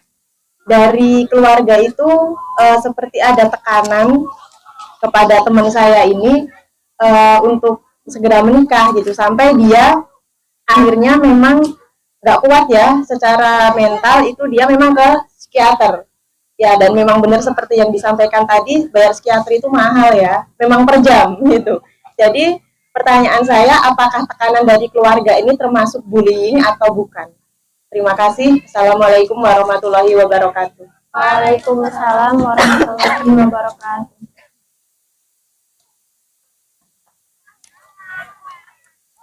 Jadi ternyata bullying itu nggak hanya terjadi di kalangan remaja ya, nggak terjadi di kalangan sekolah ya Teh ya. Bahkan di dunia kerja itu juga ternyata ada bullying. Itu gimana Teh cara menyikapinya, haruskah resign atau gimana? Pertanyaannya berat-berat semua ya. Oke. Diam-diam ya ternyata. Iya benar. Oke, yang pertama mungkin untuk lingkungan yang toksik ya. Karena kan faktor utamanya adalah lingkungan. Karena lingkungan tidak bisa kita kontrol, ya kan? Yang bisa kita kontrol adalah diri kita. Kalaupun kita sudah mencoba untuk bertahan di lingkungan seperti itu, tapi ternyata mental kita tidak sekuat itu, nggak masalah kalau memang berani untuk resign dan mencari tempat yang baru gitu. Nggak masalah kalau misalkan kita sudah niat udahlah resign aja daripada lingkungan yang toksik mulu. Kesehatan mental penting nggak untuk hidup? Kalau misalkan kita terus-terusan berada di lingkungan yang toksik, kita ngerasa kita kuat tapi lama-lama ternyata mental kita nggak sekuat itu gitu. Malah kenanya kesehatan mental, malah kenanya depresi, kecemasan, stres, ujung-ujungnya kita membutuhkan psikiater untuk berobat, keluar lagi biaya, malah lebih banyak yang harus kita keluarkan daripada kita harus resign ya.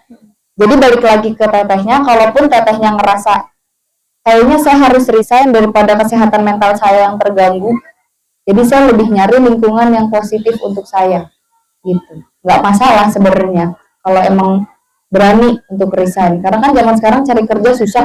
Mikirnya cari kerja sekarang susah, biarin lah gue di lingkungannya kayak gini nggak apa-apa gitu. Tapi dia mengorbankan kesehatan mentalnya gitu. Karena ngejalanin hari-hari ini kita yang tahu kesehatan mental kita baik atau enggak itu kita yang tahu kapan kita harus berhenti dan kapan kita harus tetap maju gitu.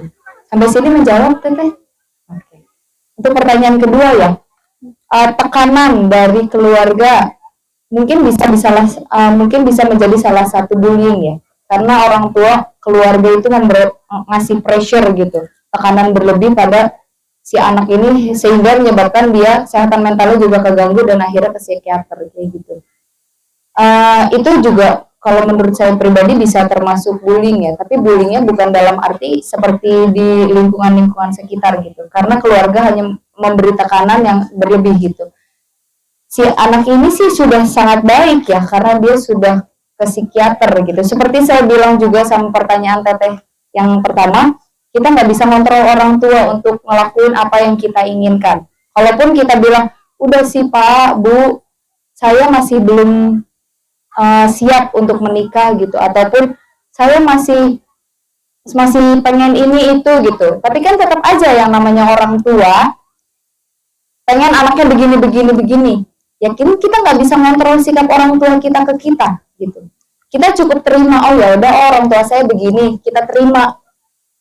Kalau kita punya penolakan nih, kita nggak bisa terima sikap orang tua kita, akhirnya apa kesehatan mental kita yang keganggu gitu. Sama seperti pertanyaan yang pertama, kalau kita nggak bisa nerima lingkungan kita, oh lingkungan saya yang kayak gini nih, ya udahlah mau gimana, saya yang harus kuat. Kita harus terima. Kalau kita nggak bisa terima, kesehatan mental kita yang akan keganggu. Kayak gitu. Benar yang tadi kata Teh Emi bilang, kita harus jadi individu yang kuat. Gitu. Cukup menjawab? Oke, mungkin dari Teh Emi. Tambahan sedikit ya. Terkait tadi lingkungan yang toksik, yang beracun gitu ya. Mungkin sharing juga ya dengan saya gitu kan. Kebetulan saya itu di tempat ngajar di sekolah.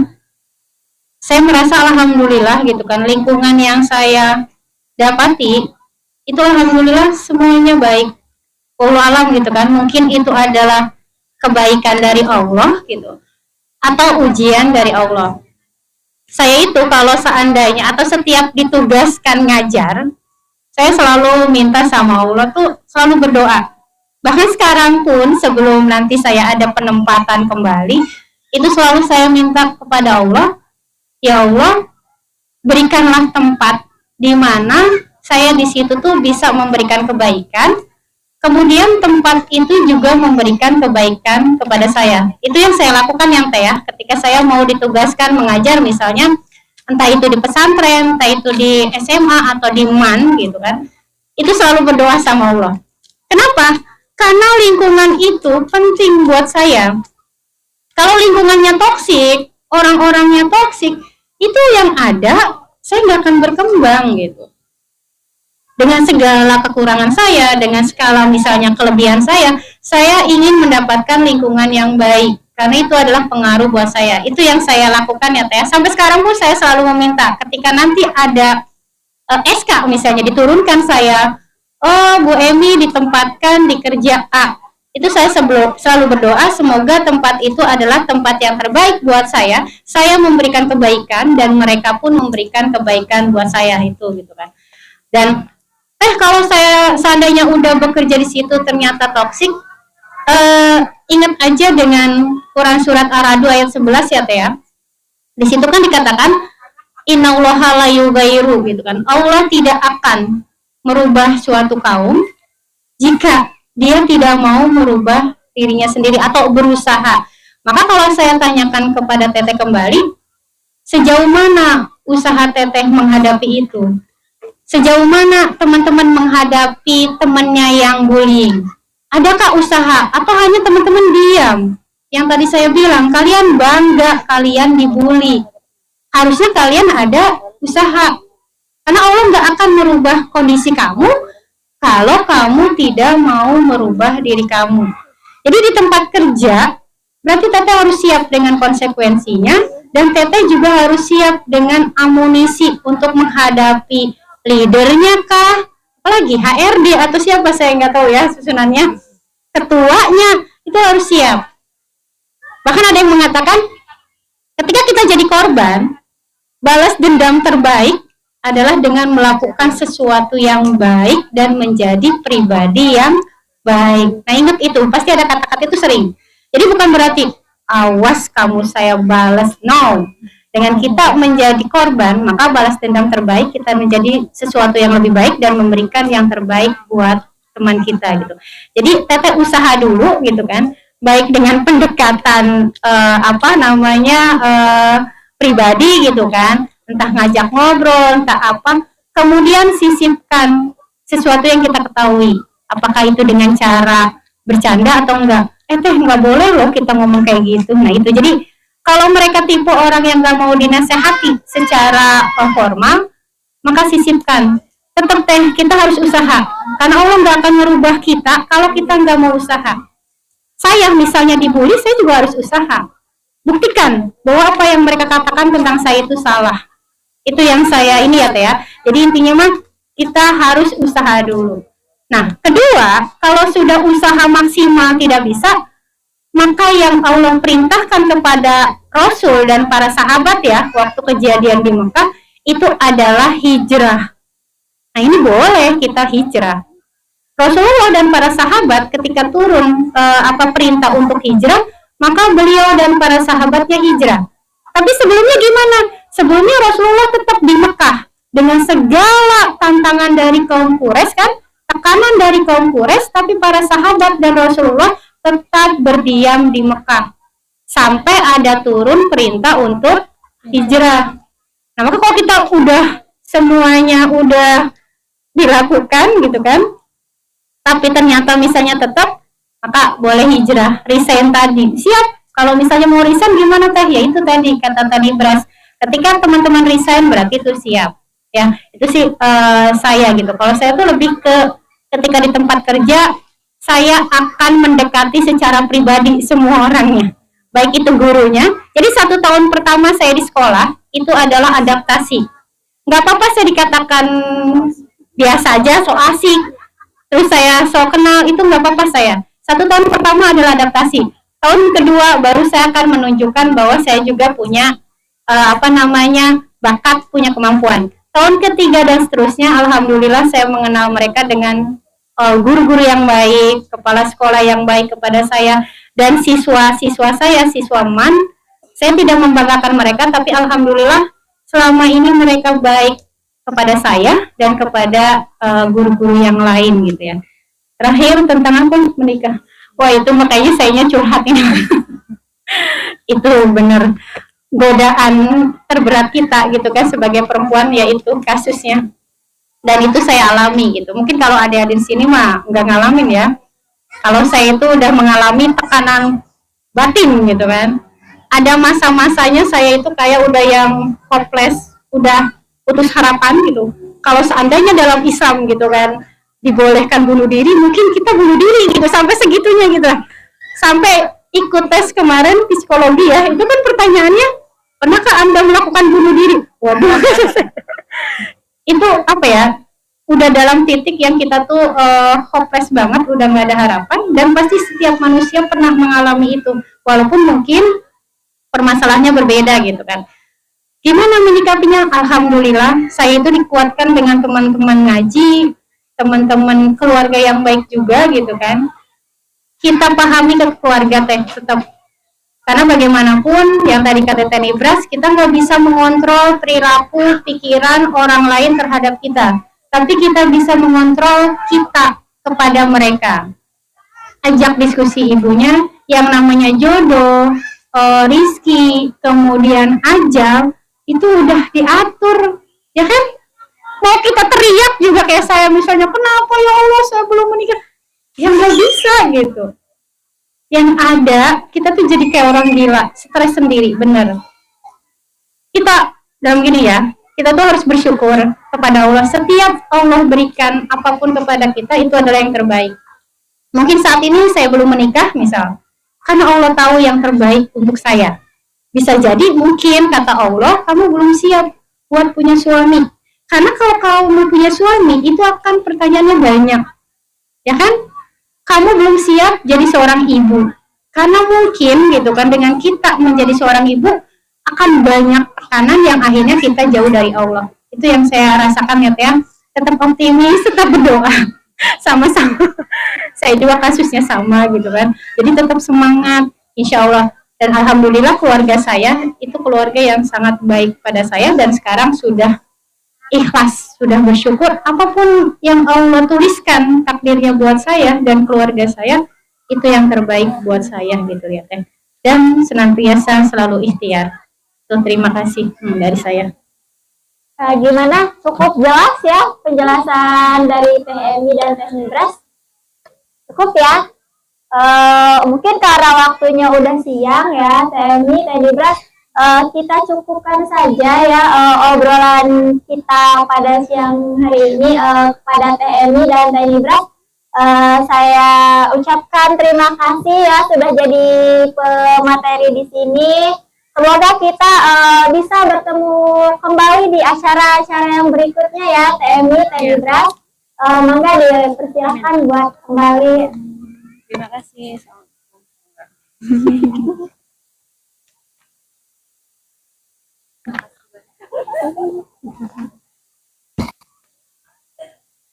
Kasih Teh. Ya, makasih. Stop bullying. Love and taat. Teman-teman mungkin masih ada yang kurang ya, masih jadi pertanyaan buat teman-teman. Itu teman-teman nanti kita bisa ketemu lagi di lain waktu, atau teman-teman bisa gabung di kelompok muslimah yang ideologis yang ada di sekitar kita ya. Masih kalau kita ngadain agenda lagi, insya Allah teman-teman siap buat datang lagi? Siap sudah ya? Siap buat mencari ilmu? Siap. Itu saja mungkin dari saya. Kurang lebihnya saya mohon maaf. Saya akhiri. Wassalamualaikum warahmatullahi wabarakatuh.